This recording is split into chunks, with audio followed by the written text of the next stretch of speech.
শুভ সকাল। একটু আগেই ঘুম থেকে উঠলাম, উঠেই দেখি মেঘলা আকাশ। মনটা কেমন জানি হয়ে গেল। আর ঝাড়ু চাচা ঝাড়ু দিতে চলে এসেছে। এখন সকাল ৮টা, ঈদের ছুটি অফিসে, তাই আমার কোনো তাড়াহুড়া নেই। জানালায় দাঁড়িয়ে দাঁড়িয়ে সকালের দৃশ্যটা দেখে নিচ্ছি। হালকা বাতাস দিচ্ছে, তবে যে কোনো মুহূর্তেই বৃষ্টি হতে পারে। বাহ, বাতাসের বেগ বেড়ে গেল। গাছের পাতাগুলিকে মনে হচ্ছে অন্য কোনো গ্রহে নিয়ে যাবে এই ঝোড়ো বাতাস। আর এই গাছটা সত্যিই খুব বেইমান। যতই সে বড় হচ্ছে, আমার জানলা থেকে অনেক দূরে সরে যাচ্ছে। প্রথমে ভেবেছিলাম আর একটু বড় হলে হয়তো আমি হাত দিয়ে নাগাল পাবো। জানি না, সে হয়তো ভেবেছে আমার ঘরটাকে অন্ধকার করবে না, তাই নিজে থেকেই সরে যাচ্ছে। কিন্তু আমার তো গাছপালা খুব ভাল লাগে, সে হয়তো আমার ভাবনাটা বুঝতে পারেনি। এই শুকর স্নানে নবধারা জলে বলবে কে আর, শহরে বৃষ্টি জলে কাদা মাখা নোংরা দিদার। এই শুকর স্নানে নবধারা জলে বলবে কে আর, শহরে বৃষ্টি জলে কাদা মাখা নোংরা দিদার। আমার মেয়েকে জোর করে ডান্স প্র্যাকটিস করতে বসালাম। ও ডান্স প্র্যাকটিস করুক, আর আমি এই সুযোগে নাস্তা বানিয়ে নেব।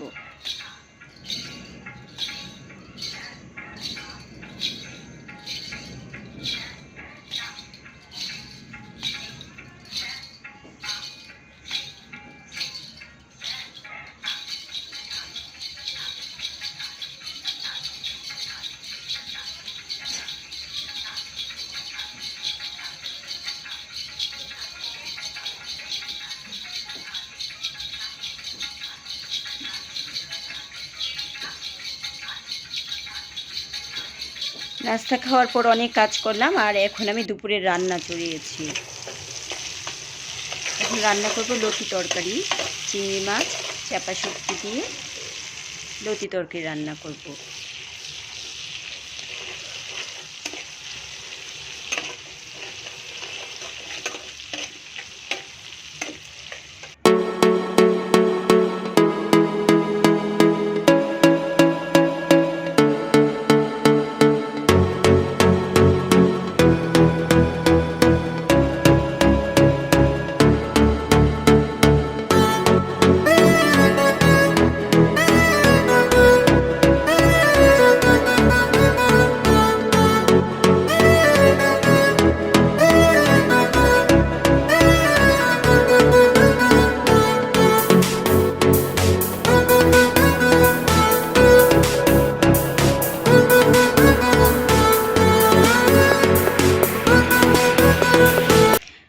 রান্না করার মাঝে মাঝে আমি জানলায় দিয়ে উকি দিচ্ছিলাম। হঠাৎ দেখতে পেলাম একটি ট্রাকে করে একটি গরু নিয়ে যাচ্ছে। গরুটা খুবই সুন্দর, ধবধবে সাদা। যেহেতু আগামীকাল ঈদ, আজকে অনেকেই গরু কিনবে।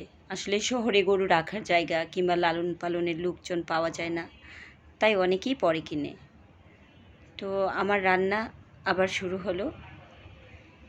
লতি দিয়ে দিলাম।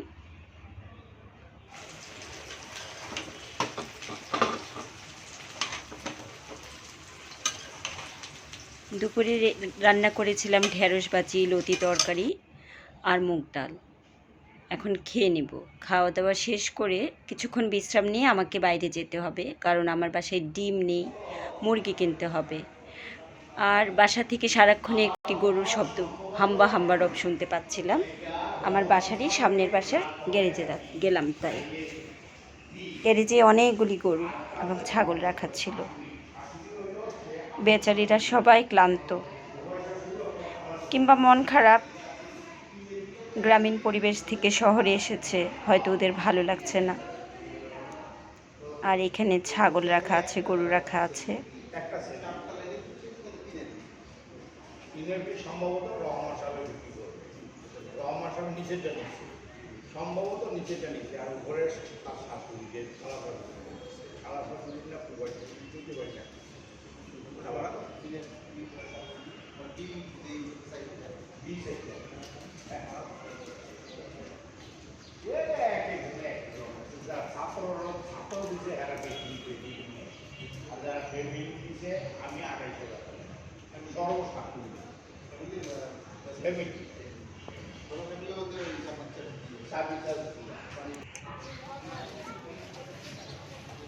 তারপর রাস্তায় বের হলাম।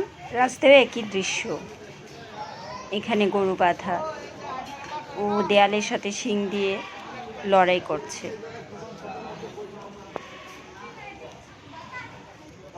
পাশে আরো একটি গরু বিশ্রাম নিচ্ছে।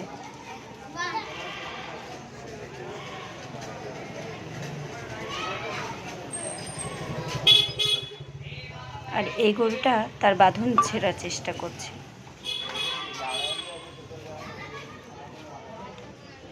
গরু দেখার জন্য কুকুরও চলে আসলো। বেচারি হয়তো ভাবছে ওরা আবার কারা, এতদিন তো দেখিনি।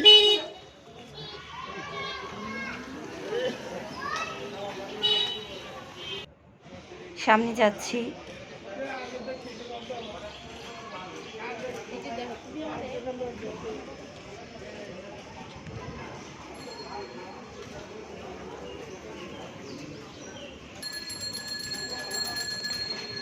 যাক, তাও কিছু লোক সবজি নিয়ে বসেছে। একটা কাঁঠালও আছে, পাকা কাঁঠাল। বৃষ্টিতে রাস্তাঘাট ভেজে একাকার।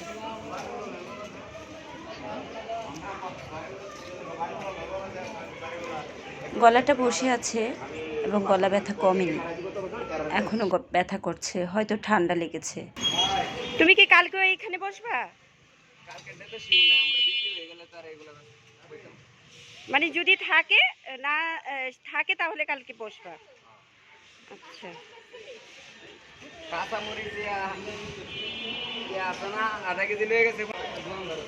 এখানে একটা গাছ দেখতে পেলাম, একটা ভেনে। গাছটা খুবই সুন্দর। আর এই যে মুরগির দোকান, মুরগি নেই, সব ছাগল। এখান থেকে আমি আগে মুরগি কিনতাম, এই যে ওনাদের দোকানটা। কিন্তু যেহেতু আগামীকাল ঈদ, এখন তো কেউ মুরগি খাবে না, তাই ওরা ছাগল খাসি নিয়ে এসেছে সিরাজগঞ্জ থেকে। তারপর ডিমের দোকানে গেলাম। হাঁস কত করে বিক্রি করেন? হাঁসও 100 টাকা। কেন? না, আমি যেমন ফার্ম গেট থেকে কিনি, একজন গাজীপুর থেকে নিয়ে আসে একজন মহিলা, উনি তো 70 বা 80 করে দেয়। ওনার নিজে পালে ওগুলো, একদম ঘরে পালা। আচ্ছা, আপনি অনেক দূর থেকে আনেন, আপনার তো পোষাবে না, বুঝতে পেরেছি। আর সাদা ডিম কত?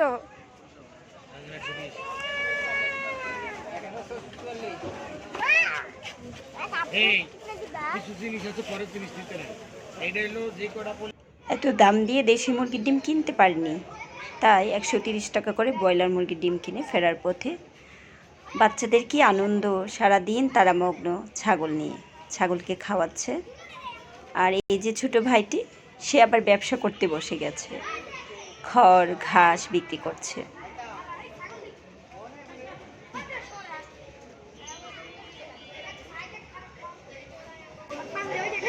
তুমি কি এগুলি বিক্রি করো? এগুলি বিক্রি করো? কত করে আটি? এটা কত? 30 এক আটি। আর ওইটা 50। এটা কি ঘাস? এটা মানে অনেক মিষ্টি হয়, এই যে অনেকের চিনি বানায় এটা দিয়ে।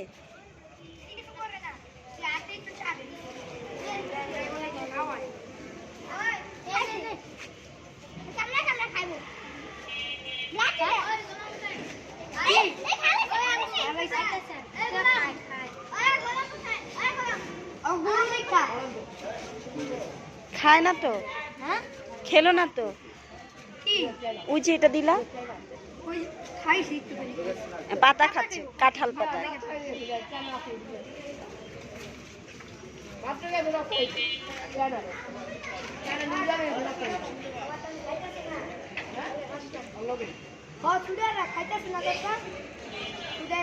ফেরার পথে একজন চাচার কাছে একটি দেশি মুরগি পেয়ে কিনে নিয়েছিলাম 600 টাকা দিয়ে।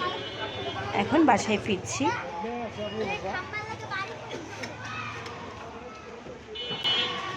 বাড়ি যাবা না? কেন? হ্যাঁ, বাড়ি কোথায়? বাড়ি কোথায়? মমিষি। বাড়িতে ভালো লাগে না এখানে ভালো লাগে? হ্যাঁ তুলতেছি, দাঁড়াও। তো অসুবিধা কি? দাঁড়াও। না কিছু হবে না। কোথায় ভালো লাগে? বাড়িতে না ঢাকাতে? বাড়িতে ভালো লাগে। ঠিক আছে, তোমাদের ঈদ মোবারক। ঠিক আছে।